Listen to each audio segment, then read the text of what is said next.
Mari kita berdoa, kita buka suara, kita datang pada Tuhan. Bapa di dalam surga, hati kami limpah dengan syukur Tuhan di tengah-tengah ibadah ini. Bahwa kami boleh datang di hadapan-Mu. Kami dengan keluarga kami Tuhan. Kami mungkin dengan istri, suami, anak-anak kami Tuhan. Keluarga besar kami boleh datang di Sabat Tuhan yang kudus. Tuhan, kami berterima kasih. Kami ingat Tuhan bahwa anak-anak kami juga mendapat kesempatan untuk dididik, dibesarkan di tengah-tengah keluarga yang takut akan Tuhan.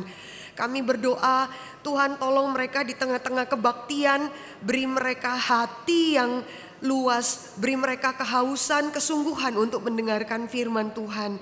Berkati anak-anak kami Tuhan. Tolong berkati juga untuk guru-guru yang mengajar mereka. Setiap guru, persiapan mereka, kerohanian mereka, Tuhan memberkati. Dan ada wibawa kuasa sorgawi di dalam setiap guru-guru yang mengajar di dalam kelas-kelas yang kecil ini. Terima kasih ya Tuhan. Kami berdoa juga untuk kami semua di dalam ruangan ini. Tuhan, di dalam anugerah-Mu yang begitu besar, begitu limpah, kami sekali lagi berdoa, Tuhan layakkanlah kami, baik hamba Tuhan yang akan menyampaikan perenungan firman Tuhan, dan jemaat yang Kau kasihi yang adalah milik-Mu ini Tuhan. Oh Bapa, puaskanlah kami dengan perenungan firman-Mu di tengah-tengah dunia yang penuh dengan kepalsuan, penuh dengan keletihan, penuh dengan segala hal yang memberikan tekanan dalam hidup kami. Kemanakah Tuhan kami mendapat ketenangan dan penghiburan yang sejati jikalau bukan di bawah kaki-Mu.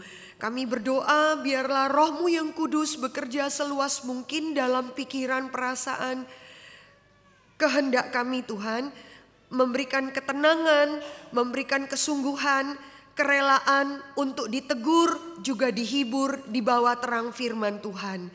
Inilah doa kami ya Bapa, di dalam nama Tuhan kami Yesus Kristus kami sudah berdoa. Amin. Anak-anak boleh turun ke bawah, beribadah sama seperti papa mamamu. Bapak ibu saudara silahkan duduk. Kita sama-sama mau membaca dan merenungkan bagian firman Tuhan.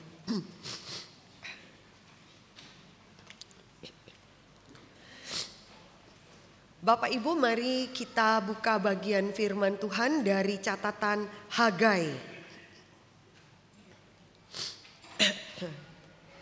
Hagai, Bapak Ibu mari kita buka Hagai.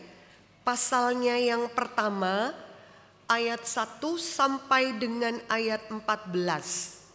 Lalu mohon dengan hormat seorang bapak membacakan 2 Tawarikh 36 ayat 22 sampai 23. Mari Bapak Ibu, Hagai, ya bagian perjanjian lama pastinya.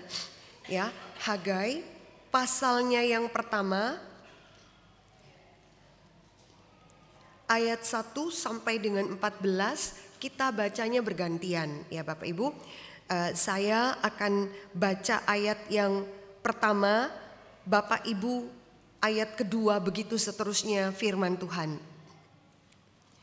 Pada tahun yang kedua zaman Raja Darius, dalam bulan yang ke-6, pada hari pertama bulan itu, datanglah firman Tuhan dengan perantaraan Nabi Hagai kepada Zerubabel bin Seltiel, Bupati Yehuda, dan kepada Yosua bin Yosadak, imam besar. Bunyinya,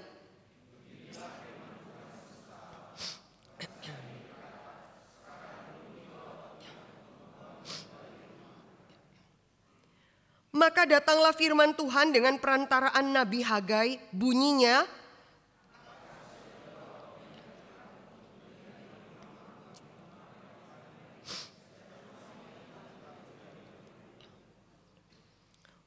oleh sebab itu beginilah firman Tuhan semesta alam, perhatikanlah keadaanmu.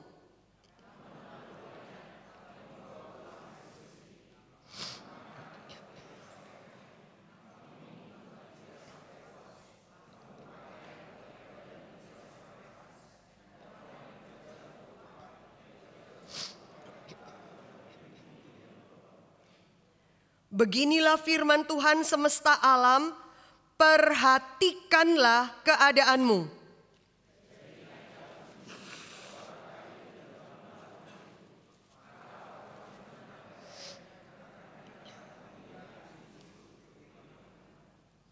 Kamu mengharapkan banyak tetapi hasilnya sedikit.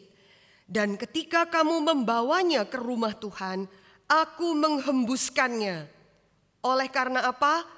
Demikianlah firman Tuhan semesta alam. Oleh karena rumahku yang tetap menjadi reruntuhan, sedangkan kamu ini masing-masing sibuk dengan urusan rumahnya sendiri.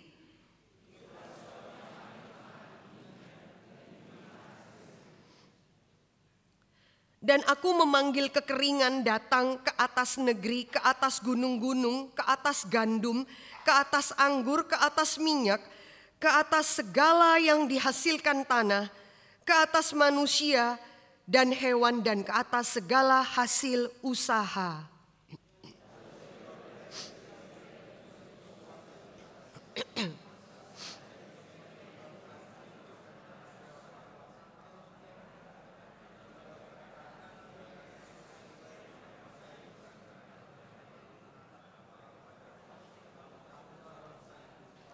Maka berkatalah Hagai, utusan Tuhan itu, menurut pesan Tuhan kepada bangsa itu demikian. Aku ini menyertai kamu, demikianlah firman Tuhan.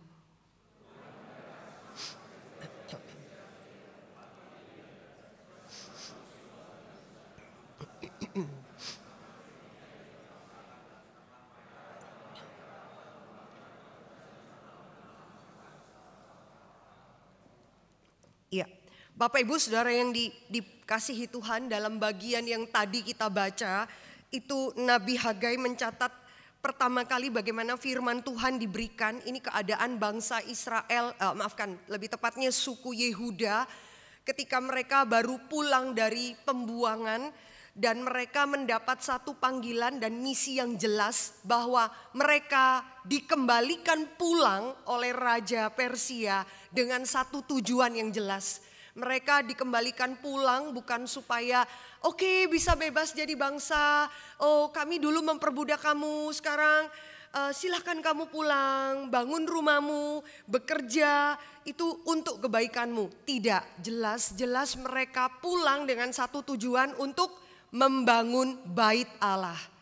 Tetapi sayang sekali sampai butuh waktu 16 tahun, kemungkinan sampai 20 tahun mereka tidak pernah membangun bait Allah. Keadaannya adalah mereka sibuk membangun rumahnya. Tuhan catat dengan kamu itu bangun rumahmu dengan papan, tetapi rumahku itu reruntuhan. Kira-kira begitu ya. Maka Bapak Ibu Saudara yang dikasihi Tuhan, mari kita lihat konteksnya. Di dalam 2 Tawarikh 36, minta tolong seorang bapak untuk baca bagi kita. Pada tahun 2 Tawarikh ya, silakan. Pada tahun pertama zaman Kores, Raja Negeri Persia, Tuhan menggerakkan hati Kores, Raja Persia itu untuk menggenapkan firman yang diucapkan oleh Yeremia, sehingga disiarkan di seluruh kerajaan Kores secara lisan dan tulisan pengumuman ini. Beginilah perintah Kores, Raja Persia, segala kerajaan di bumi telah dikaruniakan kepadaku oleh Tuhan, Allah semesta langit. Ia menugaskan aku untuk mendirikan rumah baginya di Yerusalem yang terletak di Yehuda. Siapa di antara kamu, termasuk umatnya, Tuhan Allahnya menyertainya, dan biarlah ia berangkat pulang. Ya, Bapak Ibu, tadi yang dibacakan itu kita akan melihat konteksnya bagaimana Raja Kafir, Kores, Raja Persia yang kekuasaannya itu teramat sangat besar yang mengalahkan Babel. Alkitab catat Tuhan gerakkan hati raja ini untuk mempersilahkan bangsa Israel pulang. Dan misinya jelas, kamu dikasih pulang karena apa? Jenis Raja Kafir seperti Koresi ini bisa sangat tahu bahwa saya bisa so powerful, saya bisa begitu kaya, saya bisa begitu memiliki kekuasaan yang besar karena Allahmu itu yang memberikan kekuasaan kepada saya. Jadi saya lepaskan kamu pulang kembali untuk membangun rumah Allah kamu. Bapak Ibu kalau buka di dalam Esra kita akan melihat Koresi itu mengembalikan semua apa yang dulu pernah dirampok oleh Nebukadnezar.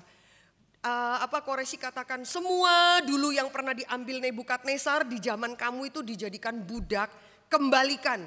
Semua peralatan-peralatan bait Allah, kekayaan orang-orang Israel dikembalikan dan dibuat jauh lebih kaya daripada waktu pertama kali mereka diperbudak. Dibikin mereka itu kaya raya. Pulang supaya apa? Ada cukup persediaan untuk mereka perjalanan, untuk hidup mereka, dan untuk paling utama membangun bait Allah.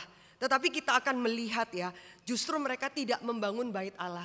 Mereka balik pulang ke Yerusalem, mereka pertama kali langsung klik. Waduh, itu kemungkinan anak-anak mereka, gua udah lama ada di Babel. Mereka merasa nyaman Bapak Ibu Saudara.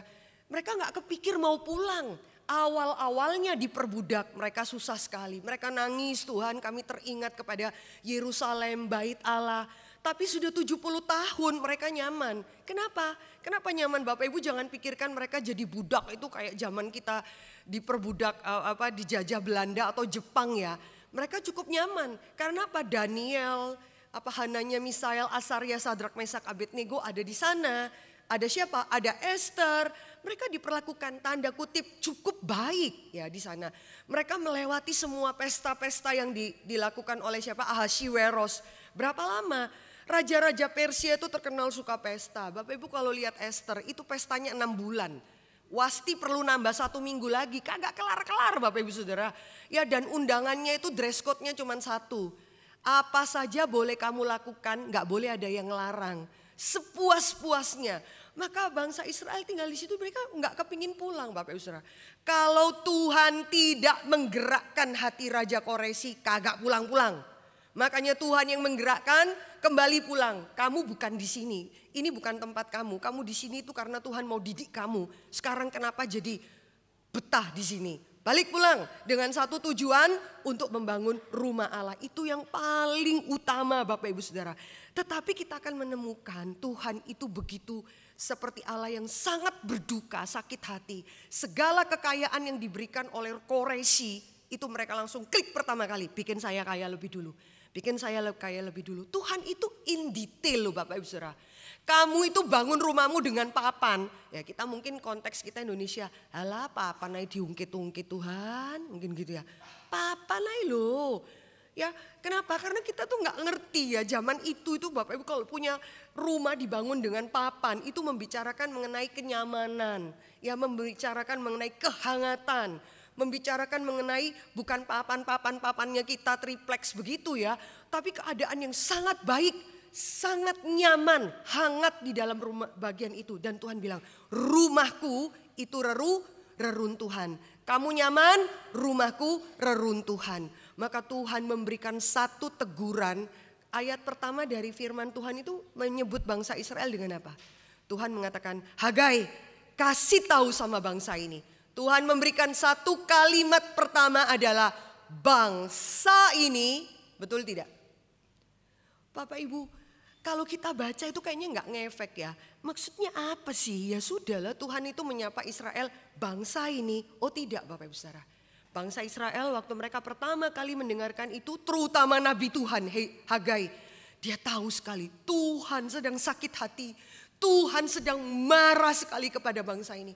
Selama ini Tuhan menyebut Israel itu dengan umat kepunyaanku. Bangsa pilihanku.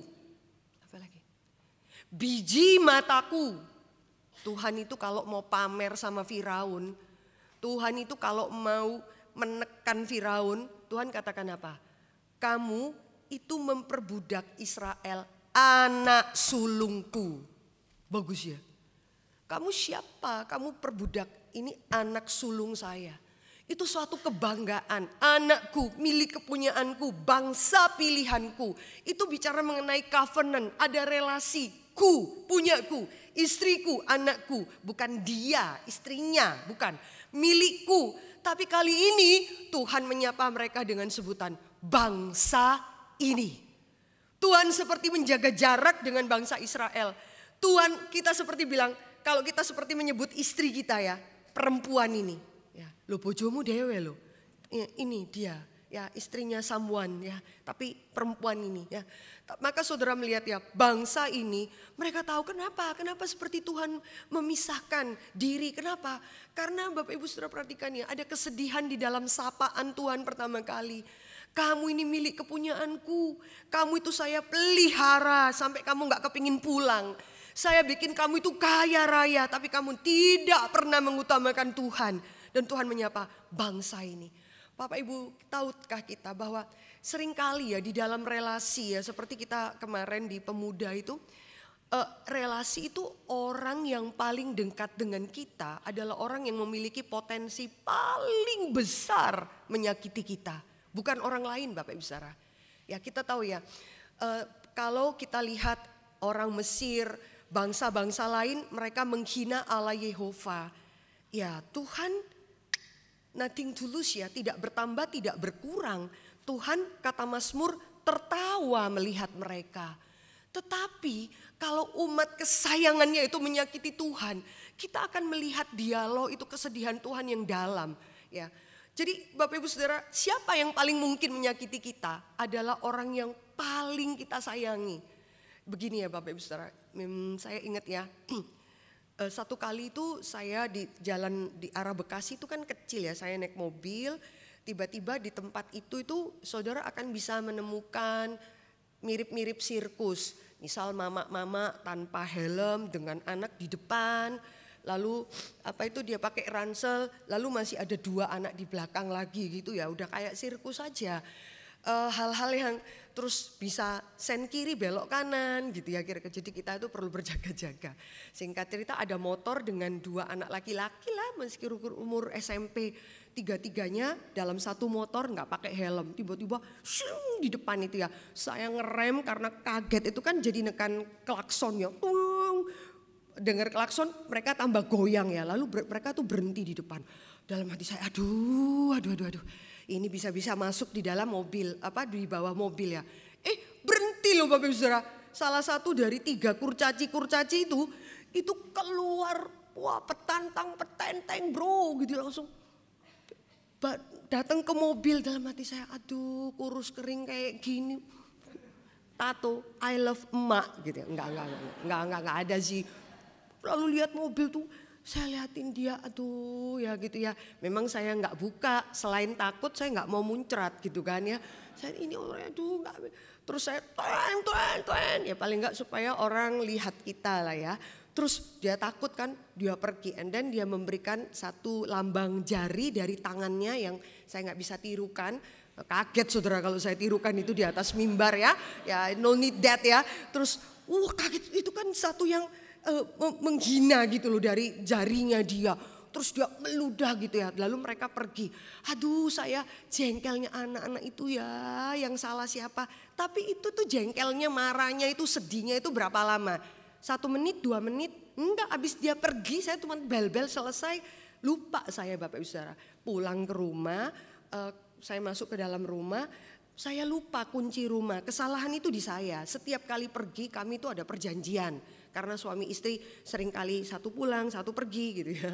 Jadi semua harus bawa kunci sendiri supaya tidak merepotkan orang lain. Ya. Lalu kunci saya nggak bawa kunci. Waduh, saya coba tekan bel gitu ya. Saya tahu anak saya ada di situ. Bel 2 kali, tiba-tiba dengar langkah turun, pintu dibuka. Nah anak saya kan dia tinggal di atas ya. Ya buka ya seperti anak-anak, enggak boleh ya cari teman.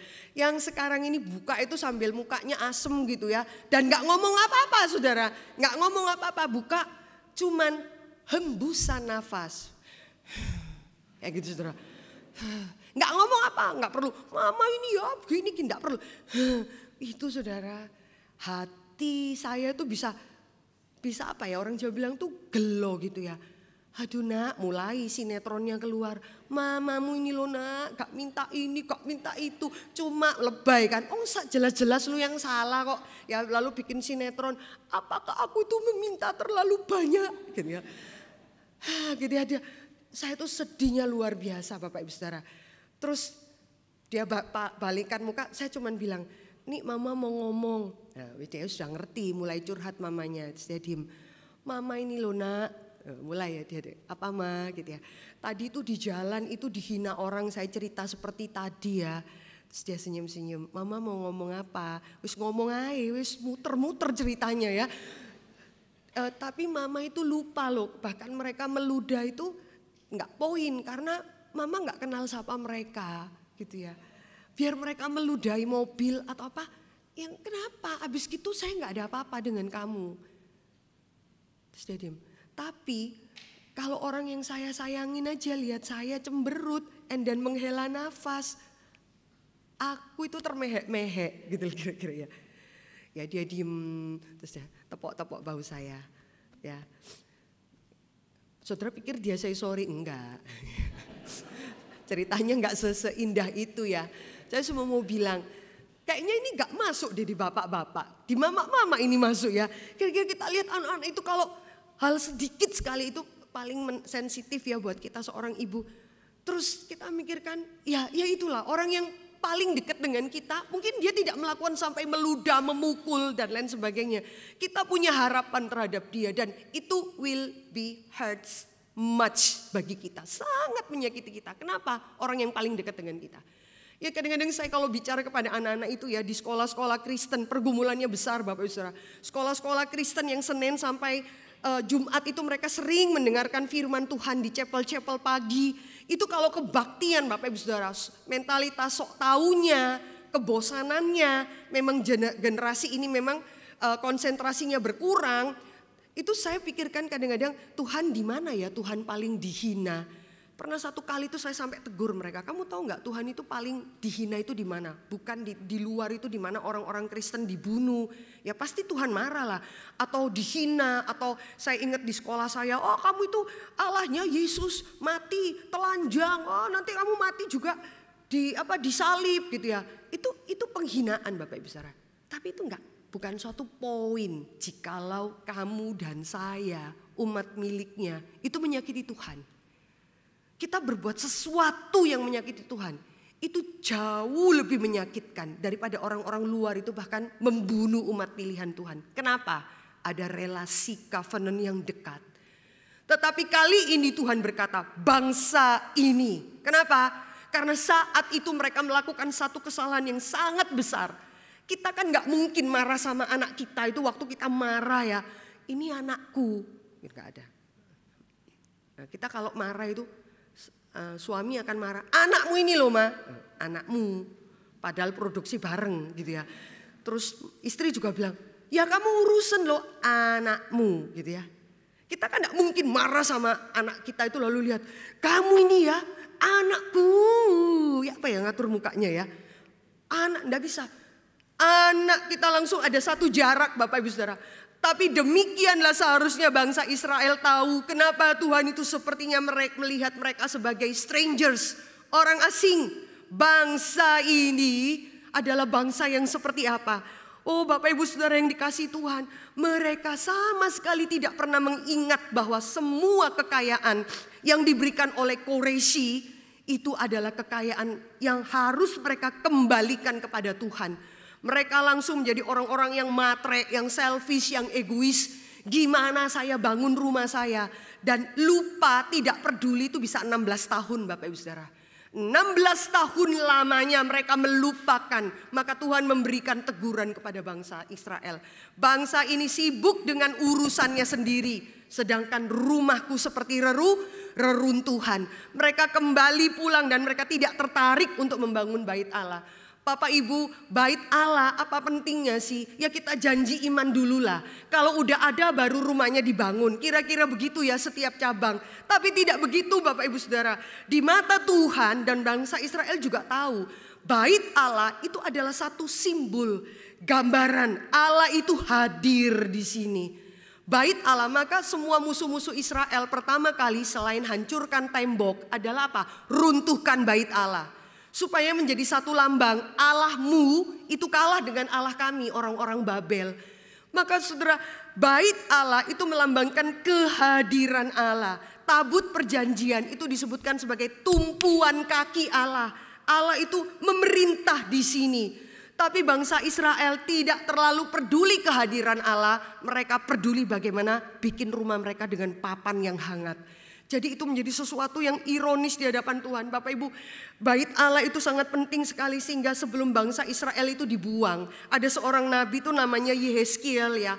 Nanti Bapak Ibu di rumah baca Yehezkiel 10, Yehezkiel 11. Itu Yehezkiel itu trembling ya, dia gemetar. Karena apa? Dia mendapat penglihatan bahwa roh Tuhan itu naik pelan-pelan ke atas meninggalkan bait Allah.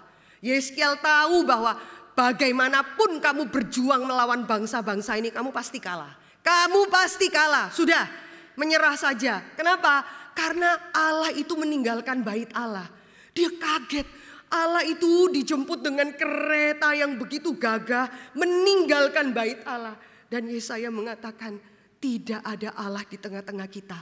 Kita pasti dibuang oleh Tuhan. Tapi bangsa Israel tidak terlalu tertarik. Ada Allah, enggak ada Allah. Pokoknya saya kaya. Ya, pokoknya saya mapan. Maka Bapak Ibu Saudara yang dikasihi Tuhan dari bagian ini, apakah yang bisa kita pelajari? Bapak Ibu, pertama ya, bangsa Israel adalah bangsa yang mengabaikan panggilan Tuhan. Mereka kembali dengan misi yang jelas, tapi mereka mengabaikan panggilan Tuhan. Oh, itu serius Bapak Ibu Saudara. Jangan saudara pikir cuma abai kok. Cuman apa ya? Cuman abai, remeh itu bukan dosa yang aktif, mencuri, merampok. Cuman abai kok, tidak peduli. Itu serius sekali. Kenapa?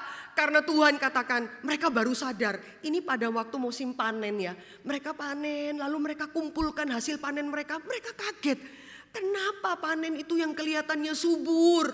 Kelihatannya itu berlimpah. Waktu dikumpulkan, dibawa, mereka baru sadar. Kenapa begitu sedikit? Kenapa hasilnya itu tambah tahun, tambah berkurang? Mereka kaget sekali. Makanya Tuhan katakan, kamu kumpulkan hasil panen dengan begitu bersukacita. Alkitab bilang apa? Aku hembuskan. Tuhan gak perlu kirim malaikat, gak perlu kirim apa itu hama. Bagus, subur. Tapi waktu kamu kumpulkan panen, klik, saya hembuskan itu. Sehingga apa? Kamu makan tetap lapar. Kamu itu minum tetap haus. Kamu kumpulkan uang di pundi-pundi yang lubang. Tahu ya, masukkan uang di pundi-pundi yang lubang. Seperti saudara itu nabung. Tiap tahun kok kurang-kurang aja ya. Rasanya saya nabung, Tuhan bilang, kamu masukkan di kantong yang koyak. Bolong kantongmu itu. Terus. Ada apa? Tidak ada berkat Tuhan yang nyata. Yaitu apa? Nggak ada kehadiran Tuhan. Panen tetap jalan. Mereka tetap punya rumah. Tapi mereka merasakan, kok aku terus haus ya. Makan banyak. Tapi perutku lapar terus. Aku minum terus. Itu jadi satu gambarannya. Kok aku nggak bisa selesai hausnya ya. Seperti kalau kita makan enak itu semua yang serba micin-micin ya. Habis makan haus terus minum. Ada apa ya? Tambah minum yang manis tambah terus haus. Kira-kira seperti itu. Ada sesuatu yang tidak selesai di dalam hati mereka. Saudara, orang mengabaikan panggilan itu ya, saya perhatikan ya. Hampir seumur hidup mereka. Dari mereka kuliah, menikah, ya, punya anak, pelayanan, jadi tua. Galau gak habis-habis Bapak Ibu Saudara. Jangan main-main dengan panggilan Tuhan. Ada orang bilang loh cuma abai aja loh. Lihat aja lah nanti tahun demi tahun kan makin jelas. Enggak. Saya sendiri ngelihat Bapak Ibu Saudara. Orang itu kalau enggak jelas panggilannya apa. Masuk kuliah sebentar pindah jurusan lain. Ya, masuk kuliah lagi kayaknya agak cocok ya aku jadi dokter. Kayaknya aku sekolah teknik. Kejauhan ya dokter pergi teknik ya. Ya kira-kira ya. Terus pergi ke sana masuk kerjaan ini. Satu kali masuk berapa lama ya? 1 tahun. Kenapa nak kamu pindah? Lause di sana itu gajinya lebih. Hitung-hitung berapa sih? Cuman sekian juta lah. Sana sekian juta. Tapi kamu tuh ongkos di perjalanan di Jakarta dihitung-hitung malah habis lebih banyak. Oh iya ya, terus pindah-pindah galau. Pelayanan juga gitu, keluarga juga gitu. Kok aku menikah loh, berusaha 7 tahun memperjuangkan dia. Ternyata waktu menikah bisa ngomong apa? Loh, mek gini tok ta. Ya kira-kira apa yang kamu lakukan itu kenapa? Something happen with you. Kenapa? Karena memang kita tuh enggak pernah jelas Tuhan itu mau panggil saya seperti apa. Saya kasih ingat ya satu orang mahasiswi di STT di tempat kita ya. Saya lihat dia tuh pemuda yang ganteng, yang bagus sekali, cinta Tuhan. Terus bolak-balik ya berkali-kali ya. Saya tanya, ini kamu deketi cewek yang keberapa? Ketujuh Ci gitu ya. Ketujuh Bu Mercy, kayaknya ini terakhir deh. Kenapa? Wis angka sempurna. Yo jangan gitu ya. Maksudmu angka sempurna? Iya, sudah sempurna 7 kali ditolak. Loh saya baru tahu cek melase ya 7 kali ditolak. Jadi kayak ini terakhir lah ya. Terus saya lihat cewek itu, makanya saya ingatkan, kamu jangan lupa ya, kamu itu kalau panggilanmu hamba Tuhan, ya carilah istri itu yang bisa mendampingi kamu itu jadi hamba Tuhan. Yang siap dipindah kapan saja, yang belajar mencukupkan diri, yang tidak perlu pamer-pamer di sosmed, yang kamu ngerti, yang bisa dampingi kamu, yang ngajak kamu ngobrol. Lah kamu kalau, maafkan ya Bapak Ibu, bukan saya anti, kamu pilih ini ya, memang she is very good looking ya bla bla bla. Mikirlah, dia ini sana kamu kalau dipindah kemana-mana waktu lah kita di reform udah kayak tentara aja. Bulan ini pindah, satu pindah. Yang sono gak pindah-pindah belasan tahun. Bisa, loh ndak ada maksud apa-apa loh Bapak Ibu Saudara. Itu kecemburuan sosial yang tidak penting-penting gitu ya. Ya kamu dinamikanya tidak bisa pukul rata. Di kita itu tidak ada timbangan yang rata. Sono loh Pak Tong 7 tahun kok aku. Tidak bisa gitu. Kamu siap tidak untuk itu?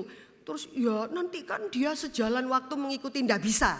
Kamu kalau jadi hamba Tuhan, panggilanmu hamba Tuhan, ya sudah settingannya semua orang temanmu, pasangan hidupmu, anakmu semua itu yang ngikutin panggilan ini.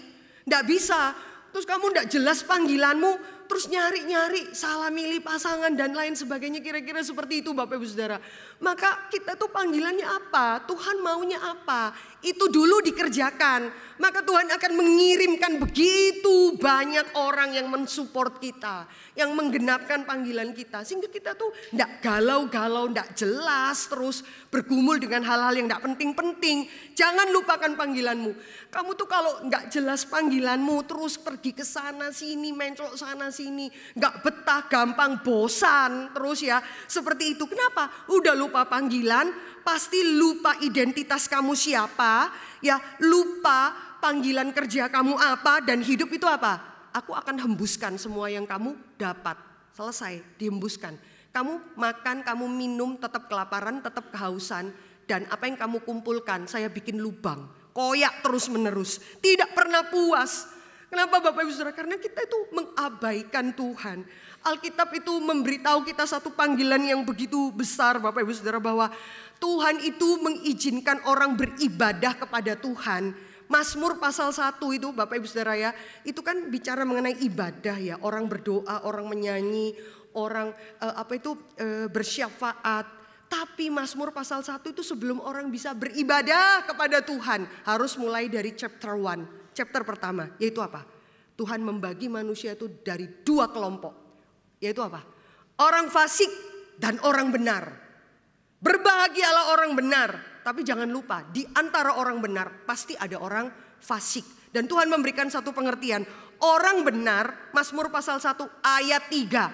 Apa saja yang disentuh tangannya, yang diperbuatnya, Tuhan akan membuat dia berhasil. Berkat untuk orang benar, apa saja yang dia perbuat, Tuhan akan jadikan itu berhasil. Kenapa kita mengabaikan Tuhan? Jadi saudara tahu tidak, posisi kita beribadah itu Tuhan cuma lihat 2. Bukan kaya miskin, bukan senior dan junior, bukan tuan hamba, bukan jenis hamba Tuhan dan jemaat, bukan. Tuhan cuma lihat fasik loh. Tuhan lihat sebelah sini orang benar. Orang benar itu seperti pohon yang ditanam di pinggiran air, sungai, terus subur. Orang fasik di mana? Alkitab bilang orang fasik itu bukan lalu ditanam di pinggiran batu-batu, enggak. Orang fasik itu di mana? Orang fasik dia tinggal di antara orang benar. Di antara setiap kita kumpul sama-sama. Siapa benar, siapa fasik. Orang fasik tinggal bersama-sama dengan orang benar. Cuma mereka seringkali tidak tahan di dalam kumpulan orang benar. Tapi juga gak mau pergi dari situ. Kayak rindu dendam. Gak tahan dia, tapi dia tetap di antara orang benar. Cek hidup kita masing-masing. Ada fasik, ada benar. Kumpul sama-sama. Beribadah di hadapan Tuhan. Tapi Tuhan cuma lihat. Yang benar itu saya akan berkati luar biasa. Apa saja yang diperbuatnya, Tuhan akan buat itu berhasil. Kenapa kita hidup itu begitu mengabaikan panggilan Tuhan? Orang benar, orang fasik bisa beribadah sama-sama. Enggak terlalu bisa lihat bedanya. Bapak Ibu Saudara. Tapi Alkitab katakan di hadapan Tuhan, Tuhan membaginya jadi dua. Bapak Ibu, ayat Alkitab mengatakan, aku itu memberikan berkat kepada kamu pada waktu kamu itu tidur. Seneng ya, ya sudah enggak usah kerja, tidur-tidur aja. Tuhan kasih berkat. Lah ini jenis kekurang ajaran yang lain. Ya berkat itu enggak ceplok dari langit yo, kira-kira. Seperti itu. Tetapi Tuhan katakan apa? Aku berikan berkat kepada orang itu pada waktu dia tidur. Pada waktu apa? Kepada orang-orang yang mengasihi Tuhan. Kepada orang-orang yang mengasihi Tuhan. Maka Bapak Ibu Saudara yang dikasihi Tuhan, orang-orang yang abai kepada panggilan Tuhan ini adalah orang-orang yang terus hidupnya itu akan galau sepanjang hidup. Orang-orang yang tidak tertarik, tidak peduli sama pekerjaan Tuhan. Dengarkan ya, Allah itu akan keras kepada orang-orang seperti ini. Mazmur katakan, kepada orang yang hatinya bengkak-bengkok di hadapanku, aku juga akan bengkak-bengkok dengan dia. Jangan salah saudara, memang kita tahu Allah itu mengasihi kita dengan kasih yang unconditional love. Kamu tidak mengasihi saya pun saya tetap mengasihi kamu. Kamu tidak setia pun Allah tetap setia sekalipun kita tidak setia. Tapi Alkitab juga memberikan ruang ayat-ayat lain. Tidak boleh loh ada orang itu mengabaikan kebaikan Tuhan. Tidak boleh loh. Tuhan itu sudah sabar 16 tahun. Kamu itu menghina, maling, curi berkat Tuhan. Jangan pernah mengabaikan Tuhan. Tuhan katakan kepada orang yang biasa bengkak-bengkok hatinya, aku juga akan bengkak-bengkok sama dia. Tuhan akan keras kepada kamu. Saya bicara kepada pemuda-pemuda saya, kamu itu begitu pinter. Kamu bisa beberapa bahasa, bukan cuma Indonesia, Inggris. Kamu bisa pergi ke luar negeri. Kamu balik pulang, mungkin kamu pikir pekerjaan Tuhan di tengah-tengah gereja Tuhan itu receh, remeh. Kamu biasa bertemu dengan pengusaha-pengusaha kelas atas. Kamu pulang kembali melayani. Kamu pikir pekerjaan Tuhan itu kita mesti mengiba-iba pada kamu. Saya kapan boleh datang, boleh enggak. Saya mau melayani, kerjaan saya selesaikan dulu. Tuhan antri di belakang.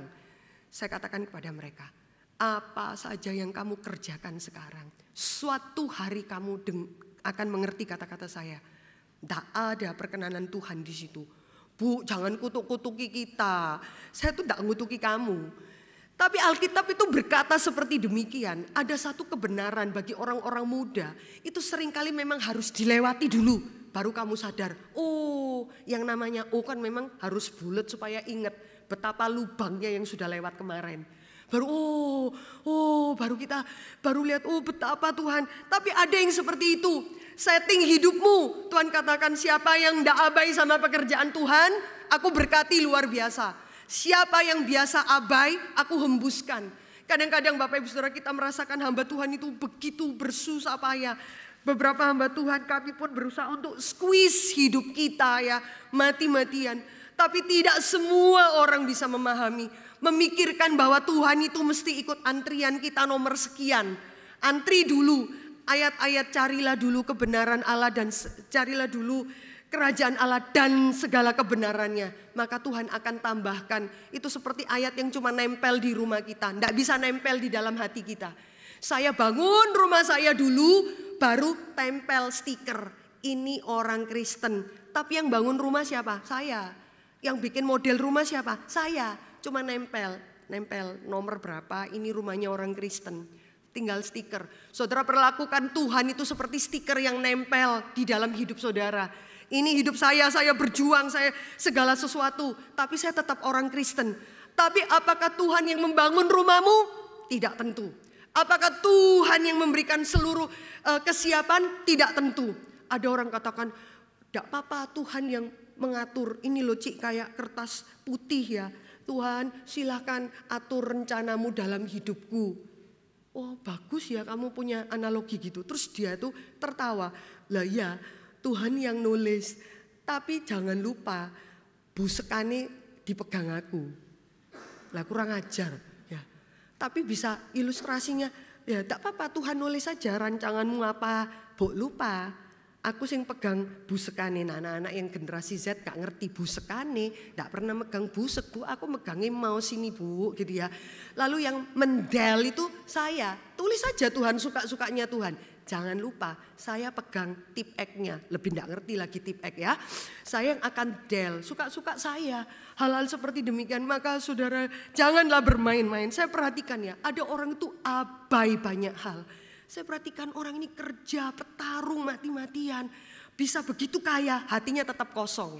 Dengarkan kata-kata firman Tuhan. Siapa yang tidak tertarik pekerjaan Tuhan, siapa yang abai, Allah akan keras atas hidupmu. Jangan bermain-main, kamu bisa tampak berjuang berhasil. Terakhirnya saya sendiri dengan mata kepala melihat orang-orang yang berjuang mati-matian, kumpulkan pundi-pundi, klik. Baru dengar sakit ini, sakit itu. Cancer ini di dalam waktu 1-2 bulan habis begitu saja. Hanya untuk baru mengerti, saya lubangin apa pundi-pundi kamu, saya bikin koyak. Jangan abai dengan pekerjaan Tuhan. Kita ini jadi orang Kristen, ingat baik-baik Bapak Ibu Saudara, hidup kita ini sementara, pendek, cuman 1 kali. Jangan lupa dihakimi. Sementara singkat cuman 1 kali dan pasti akan dihakimi. Tuhan itu peduli loh, detail. Rumahmu kamu papani ya. Kamu sibuk-sibuk terus lo ngurusin rumahmu. Lah masalah perpapanan aja Tuhan detail. Kenapa? Rumahku kamu biarkan roboh, rontok ya, reruntuhan. Tuhan akan hitung berapa banyak kapasitas, kekayaan, uang, kesempatan, kesehatan yang Tuhan titipkan bagi kita, yang Tuhan berikan.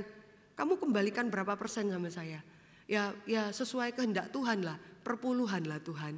Dan perpuluhan pun seringkali kita curi di hadapan Tuhan. Orang yang abai biasanya langsung kedua. Orang yang abai itu pasti kedua Bapak Ibu Saudara. Adalah orang yang apa? Orang yang tidak punya prioritas. Hidupnya berdasar rutinitas. That's it.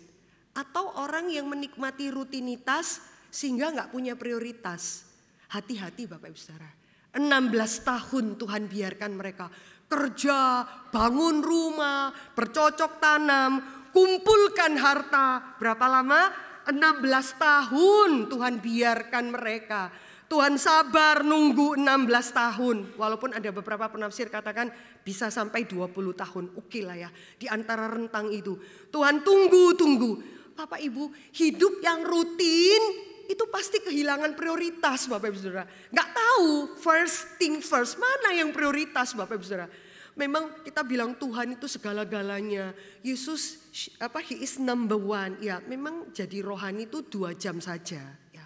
Keluar dari ruangan ini ya enggak tahu lah, masuk parkiran aja kadang-kadang di pusat tuh. Saya number one ya, orang nyelip saya gitu ya. Hal-hal seperti itu. Bapak Ibu, kita akan menemukan orang-orang yang kehilangan prioritas. Yaitu apa? Pagi bangun, pergi kerja, mati-matian dari jam 8, pulang jam 6 sore. Ya orang-orang di Jakarta macetnya begitu sampai rumah jam 8 malam, jam 9 istirahat sebentar nonton, tidur, besok pagi begitu saja. Tiap ditanya, bisa ikut pelayanan enggak? Bisa ini. Aduh Bu, kerjaanku banyak, terus rutinitas hidup. Orang kayak gini saudara, udah kayak gasing aja hidupnya. Terus muter-muter, enggak ada prioritas. Sehingga hidup yang baik kronos ya. Makan, minum, tidur, TikTok, Senin, Selasa, Rabu, Kamis. Sampai kita pun kaget ya. Hari itu saudara coba peka ya. Tambah lama tambah cepat ya. Tambah lama kita, satu orang bilang, Bu, Ibu Widya bilang, setahun loh Ci gitu ya. Setahun, iya ya tahun lalu. Kayaknya saya baru fresh loh melihat Ibu Yiska dan Bapak Pendeta Marvin. Jadi kaget, loh kok sudah hamil gitu ya. Setahun Bu, itu banyak kesempatan untuk hamil gitu ya. Ya enggak salah juga sih. Tapi poinnya adalah, loh cepat sekali ya perubahan. Anak itu sudah jadi besar semua. Mau sampai kapan Bapak Ibu Saudara? Dan orang-orang begini tuh rutin. bisa nggak ada prioritas loh. Kadang-kadang ya, itu bulan lalu saya juga ditegur Tuhan. Ini itu di reform itu sibuknya. Kayaknya tuh makin sibuk makin rohani. Jijik kan ide seperti ini. Nggak ada gitu. Tapi ngerjakan ini. Bu, bisa doakan mama. Gini-gini mama, ya saya tahu mamanya cancer. Oke. Sih ya, nanti sore, pagi nanti sore. Dia WA jam 1 siang. Thank you ya Bu Mercy udah mau tengokin mama. Tapi mama udah pergi lebih dulu. Sudah ketemu Tuhan. Kayak gitu loh Bapak Ibu Saudara, ngerti maksud saya ya. Kita tuh akan kehilangan kairosnya Tuhan di tengah-tengah kronos kita. Kita tuh maunya kronos. Kronos itu hidup yang rutin tiap hari. Hidup berdasarkan waktu hitungan jam. Senin, Selasa, Rebo, Kamis, Jumat, Sabtu, Minggu. Pagi, siang, sore, malam itu rutin. Terus nggak bisa aku ninggalkan rutin ini. Kamu dan saya akan kehilangan kairosnya Tuhan. Dan kairos itu sekali datang nggak bisa kembali lagi. Sampai nangis loh saya bilang, Tuhan ampunilah saya ya Tuhan. Mau doain orang aja kok ngurusin ini, itu dan lain sebagainya. Harusnya saat itu langsung pergi. Langsung doain ama ini ya. Karena by fit call dia tuh sudah gak bisa dengar. Harusnya. Dan Tuhan bilang kesempatan sudah hilang. Terus dia bilang kami bersyukur ada satu pendeta GBI tempat lain bisa diajak doain mama.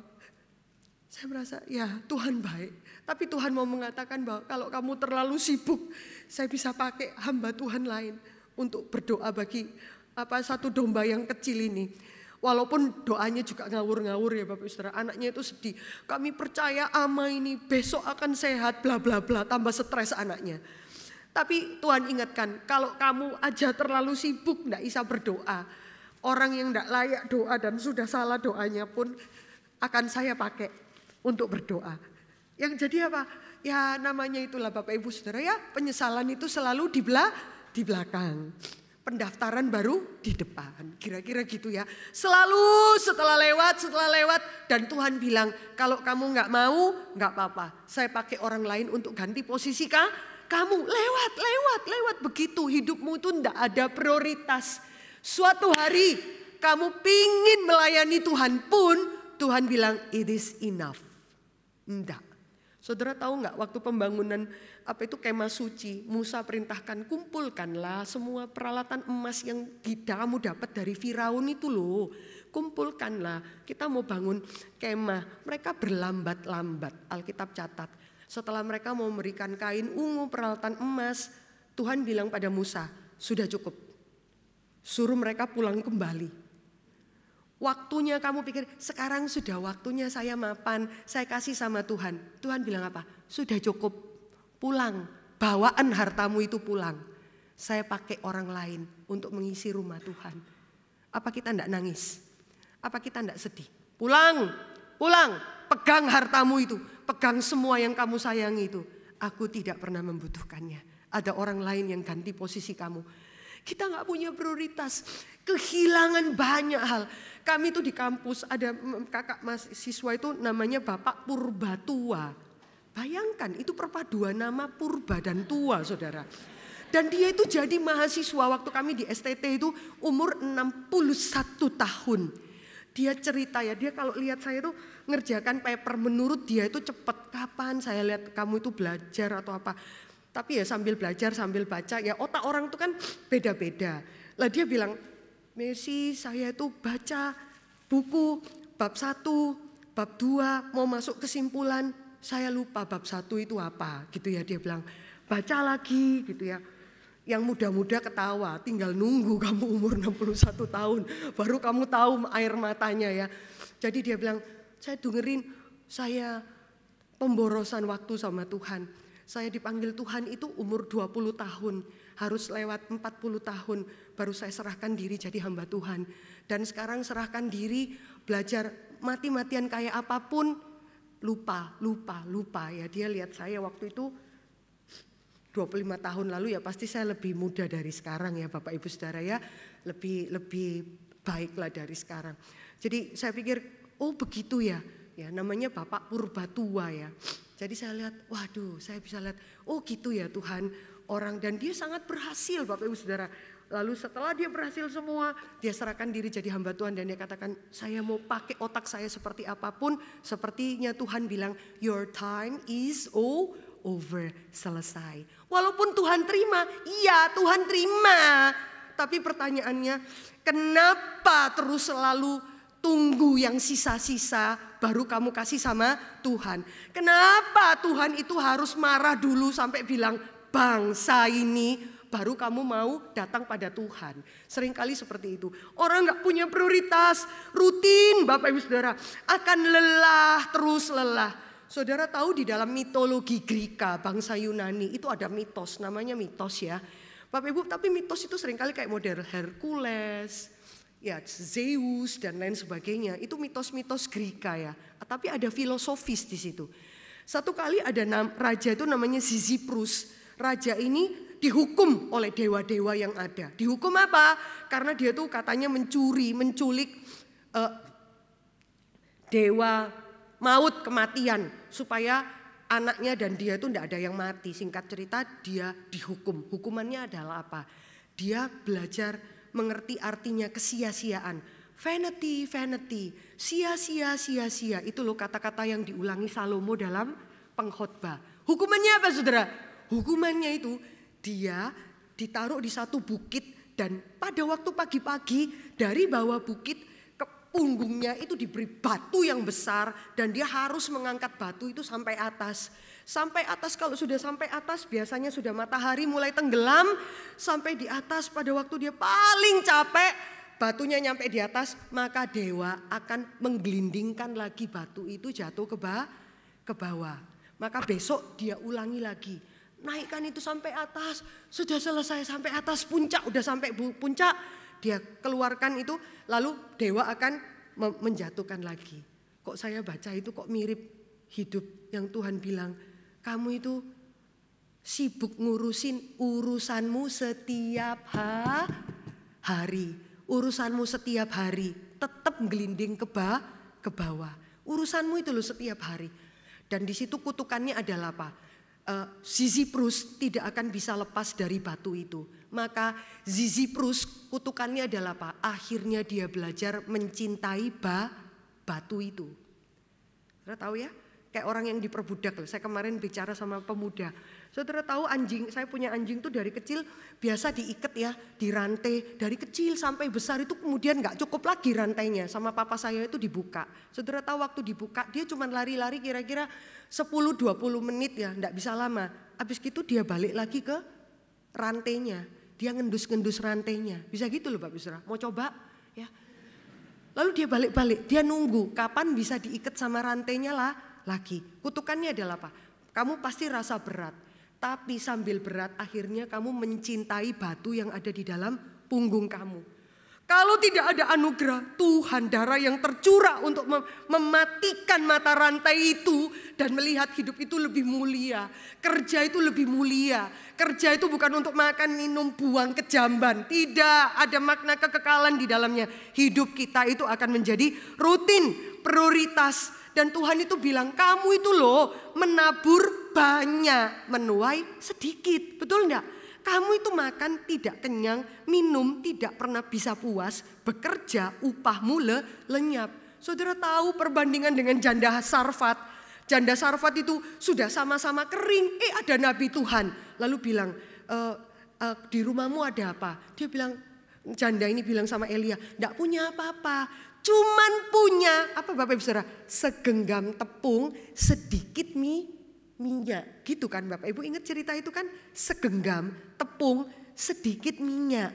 Elia bilang apa? Elia enggak bilang, oh iya ya, segenggam tepung, sedikit minyak, masih koma. Nanti kalau aku masak segenggam tepung, sedikit minyak, habis aku masak, aku makan, terus mati. Nah itu mamak-mamak banget ya. Langsung sudah skenarionya, wah habis gini aku mati, aku gini-gini. Saudara kira Elia itu berbelas kasihan? Enggak, ini konseling yang rodo aneh ya. Oh ya wis, ya pulang masak yang paling baik tapi kasih aku dulu. Nanti ini ada sisa baru kamu sama anakmu mati. Makan gitu ya. Kira-kira gitu ya. Salah ngomong ini langsung merubah suasana Bapak Ibu Saudara ya. Langsung aneh ya, kita tuh kalau ada tamu di rumah kita, sorry ya aku enggak bisa ngasih no apa-apa ya, air putih aja ya. Wis enggak apa-apa kan gitu ya, harusnya tahu diri. Enggak bisa, loh kamu bongkaran kulkasmu. Ya, nek ada sirup ya kasih ono aku, nek ada sisa ya baru kamu nyari pinggiran-pinggiran nih. Wah langsung kita lihat hamba Tuhan kayak gini. Wah ini keluar wis gak tahu diri gitu ya. Aku lo wis pamer penderitaanku segenggam segini. Kalau aku masak makan entik mati. Mbok kamu itu tahu diri terus ngelunjak kan gitu ya. Ndak, bikin dulu. Aku makan dulu sisanya buat kamu. Dan Alkitab katakan dia belajar satu cara yang ajaib waktu dia utamakan hamba Tuhan. Bukan suruh lu utamakan hamba-hamba Tuhan ya. Maksudnya beri yang utama untuk Tuhan. Janda ini belajar apa? Dia belajar satu mujizat yang sulit dipahami adalah apa? Tepungnya tetap satu genggam, nggak pernah nambah jadi 2 genggam, 3 genggam jadi sak karung, lalu jadi punya pabrik tepung, enggak. Tetap cuman 1 genggam, cuma mujizatnya nggak bisa habis-habis, gitu kan? Maunya kita itu kalau mujizat minyaknya sak botol ya betul ya langsung senyummu keluar gitu ya menampakkan isi hatimu ya jadi 2 botol 3 botol sak drum Tuhan sak gentong and then pabrik minyak Tuhan baru hatiku tenang. Tuhan bilang enggak tambah tak kasih pabrik minyak enggak bisa tidur kamu ya. Kamu langsung bingung gimana caranya menjaga pabrik minyakmu ini. Enggak punya waktu untuk Tuhan. Jangan. Ya. Jadi mujizat yang paling utama adalah enggak ditambahin apa-apa sama Tuhan. Yang sedikit tetap sedikit. Cuman enggak bisa habis. Enggak bisa habis. Mati aku Tuhan. Enggak bisa. Tetap segitu. Bahkan yang enggak habis, yang sedikit itu bisa memberkati lebih banyak orang. Itu baru mujizat. Saudara berhenti untuk hidup di dalam rutinitas sehingga kamu kehilangan prioritas. Maka Alkitab katakan apa? Perhatikan keadaanmu. Diulangi 2 kali ya. Perhatikan keadaanmu. Perhatikan, tahu diri, perhatikan keadaanmu. Perhatikan. Dan saya itu lihat Bapak Ibu Saudara, kita itu hidup di tengah zaman yang hiburan itu tidak ada habis-habisnya loh Bapak Ibu Saudara. Anda dan saya yang umurnya sejaman itu kalau masih lihat TVRI di zaman apa itu yang acaranya apa ya, enggak ada. Apa itu kamera ria ya. Enggak perlu ganti channel. Wis lihat itu sampai malam itu bahagianya luar biasa. Anak sekarang itu anak saya kalau lihat itu bisa lihat 3 station. Kalau sini iklan dia pergi ke sini. Sini dia bosan dia pergi ke situ. Terus aku tanya, "Nih, bisa lihat 3 kayak gitu bisa mah. Ini nanti abis gini pasti suaminya mati." Bener loh. Loh kamu wis lihat halah cerita-cerita gitu itu ketebak. Jadi lihat ini pergi ke sini. Pilihannya itu banyak dan gampang bosen. Makin banyak hiburan. Kan kita itu kapan ya dengar istilah healing? Kapan Bapak Ibu Saudara? Healing. Oh bukan ya, itu healing ya. Healing itu loh, makin itu kan 5 tahun terakhir ini ya. Apa-apa healing. Kayak gini. Udah kerja 4 hari guys. Come on healing. What? Kita yang biasa zaman company dulu itu ya. Sengsara. Aduh kadang Sabtu pun mesti kerja dan lain sebagainya. Sekarang loh kerja 4 hari guys. 3 hari healing. Dikit-dikit healing. Terus bilang, "Ci enggak healing ya liburan kemarin." Oh di Reform itu keanehan. Libur seminar. Kira-kira ya itu hiburannya gitu kira-kira. Hiburan itu seminar. Aneh kamu itu ya. Makanya keluarga saya juga bingung. Liburan itu buat seminar. Isa enggak? Enggak isa Mi. Aku itu terhibur nek buat seminar gitu ya kira-kira. Aneh menurut mereka itu. Maka saudara akan lihat di dalam bagian ini. Di zaman yang hiburannya paling peak itu adalah zaman yang paling gampang bosan. Saudara, orang bosan itu kenapa? Terlalu rutin, terlalu biasa, benar. Tapi kata Pak Ivan, pendeta Ivan, bukan terlalu rutin, terlalu biasa. Itu mainstream. Ya. Kenapa kamu dan saya gampang bosan? Karena terlalu banyak menikmati hiburan. Kayak gitu, terlalu banyak yang namanya terlalu memang tidak pas ya. Kita sekarang kalau bawa kertas ke anak-anak kita sekarang, anak-anak ini Yusuf. Lihat toh. Kalau bawa gambar itu ke tempat yang Papua di daerah pedalaman, mata mereka itu bisa bling-bling ya. Kenapa? Ya karena listrik terbatas, lihat gambar kayak gitu aja sudah senang sekali. Kenapa anak-anak kita tuh gampang bosen? Di Jakarta itu ada orang yang naik ke atas di antara Cikarang itu ya. Dia bisa, anak-anak itu ditangkap polisi kan di Metro TV, ambil batu lempar ke bawah. Jadi mobil-mobil di bawah itu dia cuma lempar. Itu kan membuat banyak kecelakaan. Ditangkap polisi, diwawancarai di Metro TV. Kenapa? Can you imagine that? Walaupun matanya di blur. Ya bagaimana Pak Polisi, kami itu banyak waktu, kita bosen jadi coba-coba. Kurang ajar enggak rasanya itu bosen. Lalu pingin cari yang lebih lagi. Kenapa? Anak itu bisa bosan sampai cenderung dangerous. Kenapa? Ya hidupnya tuh game semua, banyak sekali. Jadi ini biasa. Coba sih kalau orang kecelakaan yang benerin tuh kayak apa ya? Sampai kayak gitu Bapak Ibu Saudara. Kenapa? Bukan terlalu biasa, tetapi terlalu menikmati banyak hiburan. Makin bosan. Terakhir, kalau sudah abai, tidak tertarik, tidak peduli sama yang namanya pelayanan Tuhan, cukup store muka seminggu sekali, enough.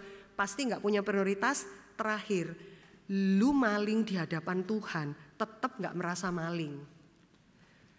Saudara tahu enggak?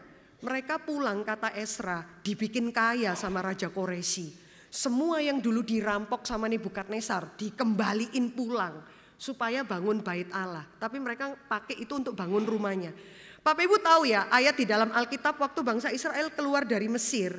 Itu Keluaran 22 mencatat. Tuhan membuat bangsa Mesir bermurah hati. Sehingga orang-orang Israel itu seperti merampok orang-orang Mesir. Menarik ya, waktu mereka pulang Tuhan itu memberikan murah hati. Jadi ambilan hartaku semua. Kenapa? Itu semua dibawa pulang orang Israel supaya apa? Semua kekayaan itu nanti dipakai untuk bikin kemah suci. Tapi sama mereka dipakai buat lembu emas. Bisa mengerti kenapa Tuhan sebut bangsa ini tidak tahu diri. Rampok mereka. Nanti saudara akan lihat di dalam catatan Maleaki. Maleaki itu terakhir, terus Tuhan gak mau ngomong lagi. Lalu ada tengah yang putih itu 400 tahun, Tuhan gak pernah ngomong apa-apa. Itu intertestamental ya sedikit, baru masuk Matius ya Bapak Ibu tahu ya. Di Maleaki itu Tuhan bilang apa? Saya ambil semua, istilahnya itu kotoran manusia. Kamu itu beribadah. Sisa-sisa itu kamu kasih sama Tuhan. Saya akan ambil kotoran manusia, saya lempar ke muka kamu. Itu terakhir penutupan perjanjian lama. Terakhir kata-kata paling keras. Yang ayatnya sering kamu dan saya kutip itu loh. Yang Maleaki, jikalau engkau memberikan perpuluhan sama Tuhan, maka Tuhan menyingkapkan langit-langit gitu ya. Masalahnya itu dikutip, dicopot dari konteksnya. Tuhan ngomong gitu itu karena Tuhan sakit hati.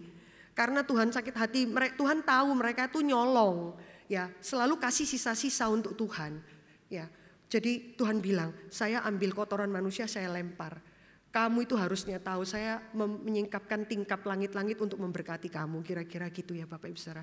Maka bangsa Israel akhirnya bikin lembu emas, lalu generasi selanjutnya membuat untuk rumahnya diberikan papan, hal-hal seperti demikian. Bapak Ibu Saudara yang dikasih Tuhan, dari bagian ini kita akan belajar ya. Orang-orang yang mencuri dari Tuhan, ya kadang-kadang gini ya Bapak Ibu Saudara. Kita tuh kalau ngomong ya, Tuhan segala yang aku punya itu berasal dari Engkau. Bagus teorinya. Kami sendiri melihat ya Bapak Ibu Saudara, ketika di satu rumah perkabungan, seorang istri itu nangis ya karena suaminya itu meninggal. Suaminya dia bilang di rumah duka ya 33 tahun pernikahan, sakit jantung. Ya, Tuhan ambil suami saya, gini-gini dia marah. Orang itu kalau sakit hati memang lebih baik kendalikan diri dan banyak berdoa memang. Terus dia bilang, saya ini 33 tahun suami diambil, itu loh apa dia cerita saudara saya ya, dia cerita suaminya jahat, apa istrinya dipukuli kok gak mati-mati. Saya sampai gini, duh Tuhan ya, orang itu kalau memang terluka itu kan segala kepahitan keluar ya. Dia tuh merasa kenapa suaminya itu begitu baik, mereka saling mengasihi, kok mati gitu. Terus anaknya itu bilang, Mama ingat Tuhan itu sudah kasih 33 tahun. Besar loh itu Ma. Itu kan yang sana itu anaknya masih kecil gitu ya. Terus dia bilang apa? Justru masih kecil-kecil gitu ya. Memang susah saudara, tidak usah dipanjangin lagi ya. Kita sampai gatal semua saudara dengernya ya. Sampai kadang-kadang tuh orang itu menggenggam keluarga, bahkan nyawanya itu seperti itu miliknya sendiri loh. Kenapa engkau mengambil? Kayaknya Tuhan itu ngerampok kita loh. Lah begini loh saudara, kalau Tuhan itu titipkan itu sama kita, terus Tuhan minta itu balik. Terus kita marah, ya sing rampok iku sopo? Gitu kan pertanyaannya. Ya kamu yang rampok. Kenapa engkau mengambil? Loh saya titipkan kok. Gak boleh, ya lu maling gitu kira-kira ya. Makanya kan ada seorang rabi Yahudi itu yang 10 tahun berdoa supaya punya anak laki-laki, anaknya 7 tahun meninggal. Si rabi lagi perjalanan pulang. Istri rabi Yahudi ini, anak laki-lakinya meninggal, keluarganya nangis. Terus dia bilang, pulang-pulang semua. Dia mandikan anaknya, dia atur pakai baju, dia tunggu suaminya pulang. Suaminya pulang, saudara tahu ya istri rabi yang salah ini bilang sama suaminya, suamiku misalkan jikalau ada orang yang amat kaya raya penguasa mempercayakan kepada kita tuh harta yang luar biasa, tanah, rumah, lalu dia pergi tinggalkan kita 7 tahun. Hartanya boleh dipakai, boleh dijadikan usaha apa saja. Suaminya nunggu. Maksudmu apa? Iya, kita boleh pakai for free. Terus 7 tahun kemudian dia datang, terus dia minta kembali apa yang dia pinjamkan. Menurut kamu harus dikembalikan enggak? Rabi ini jawabnya apa? Ya haruslah. Kan itu tadi dipinjem no ya. Iya dipinjamkan 7 tahun boleh dipakai buat apa saja usaha. Kalau dia datang harus kembali enggak? Ya kalau dia minta ya kembalikan lah. Terus istrinya bilang, suamiku Tuhan kasih kita anak laki-laki dipinjamkan sama Tuhan 7 tahun saja. Terus Tuhan minta dia kembali. Bingung rabinya, maksudmu? Terus diantar ke kamar itu, terus ditunjukkan. Sekarang yang dikasihkan Tuhan diminta kembali. Tapi kita sudah menjaganya 7 tahun. Wah itu butuh bijaksana tinggi. Itu butuh persepsi tinggi. Baru bisa menghidupi. Belum terasa kalau kamu dan saya itu belum merasakan kehilangan. Bapak Ibu kiranya Tuhan memberkati setiap kita. Betapa sayangnya Tuhan dengan menyebut kita itu anakku. Biji mataku, jangan apa-apain dia. Tapi ada saatnya Tuhan begitu sakit hati melihat kita itu sambil mencuri semua yang miliknya Tuhan. Sambil terus menuntut di hadapan Tuhan. Kiranya hidup kita makin limpah. Karena apa sih yang Tuhan gak beri untuk kita. Yang harta terindah di surga, anak Allah yang tunggal pun diperlakukan dengan sangat hina dan tidak adil. Supaya kita bisa kembali pulang kepada Bapa. Mengapa kasih begitu besar membuat kita begitu perhitungan sama Tuhan. Kiranya Tuhan memberikan pertobatan di dalam hati kita. Supaya satu kali kelak kita bertemu dengan Tuhan. Jangan sampai kita berada di dalam golongan orang fasik. Tuhan memberkati kita. Mari kita tenang teduh, kita masuk di dalam doa. Bapak Ibu mari kita tenangkan hati di hadapan Tuhan. Kita ambil 1 menit waktu berdoa untuk diri kita.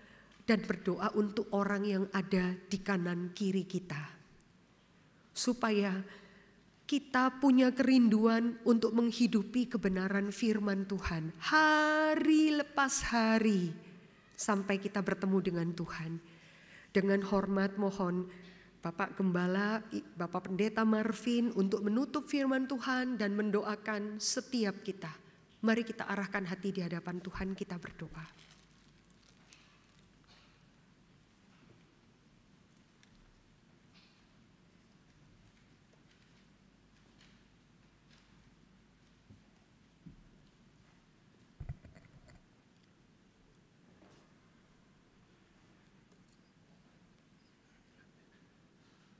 Ya Bapa kami yang ada di surga, Engkaulah pemilik segala sesuatu, dan seluruh hidup kami ini adalah milik Engkau saja. Kami bersyukur kami boleh dipelihara oleh Tuhan. Kami bersyukur kami boleh diselamatkan di dalam pengorbanan Yesus Kristus di atas kayu salib, sehingga kami tidak binasa karena dosa-dosa kami, tetapi kami boleh menjadi pengikut Kristus yang boleh menang terhadap kuasa dosa. Kami tahu Tuhan bahwa hidup kami ini hanya sementara di bumi ini, dan kiranya hidup yang sudah Tuhan berikan kepada setiap kami boleh pakai untuk kemuliaan Tuhan, untuk menjalankan panggilan Tuhan yang penuh dengan anugerah, penuh dengan penyertaan Tuhan. Kami tidak mau Tuhan hidup di luar panggilan Tuhan. Kami mau meminta terus penyertaan Tuhan, berkat Tuhan dalam hidup kami, sehingga kami bisa melihat kemuliaan Tuhan yang lebih besar, dan hidup kami pun boleh dipakai untuk menjadi berkat bagi orang-orang di sekitar kami. Menyerahkan Tuhan hidup kami ke dalam tangan Tuhan, kiranya segala kemuliaan bagi Tuhan saja. Dan kami pun tahu untuk terus mendengarkan panggilan Tuhan dan menjalani hidup kami bersama dengan Kristus saja. Sebab Kristus sudah menjadi teladan yang terbaik di dalam kehidupan kami. Kami menyerahkan Tuhan semuanya ke dalam tangan Tuhan. Di dalam nama Tuhan Yesus Kristus, Penebus dan Juru Selamat kami yang hidup, kami sudah berdoa dan mengucap syukur. Amin.